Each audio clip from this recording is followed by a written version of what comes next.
Hi friends, welcome to my channel. ఈరోజు ఇంట్లోనే ఈజీగా పల్లి చట్నీ ఎలా చేయాలో చూసేద్దాం రండి. దోశలోకి కానీ ఇడ్లీలోకి కానీ చాలా బాగుంటుంది.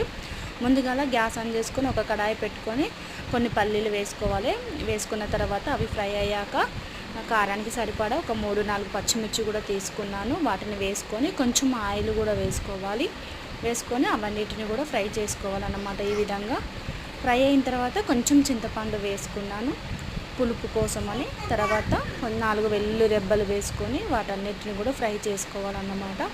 ఫ్రై అయిన తర్వాత అవి చల్లారాక మిక్సీ జార్ తీసుకొని అందులోకి పల్లీలు, కొంచెము ఉప్పు, టేస్ట్కి తగినట్టు కొంచెం జీలకర్ర కూడా వేసుకొని వాటన్నిటిని ఈ విధంగా మిక్సీ పట్టుకోవాలి. మీకు పలచగా కావాలనుకుంటే వాటర్ ఇంకో కొంచెం యాడ్ చేయండి, లేదు అనుకుంటే ఇలానే ఉంచుకోండి. తర్వాత పోపు కోసం ఒక చిన్న కడాయి పెట్టుకొని తగినంత ఆయిల్, కొంచెం జీలకర్ర, శనగపప్పు, మినపప్పు వేసుకోవాలి.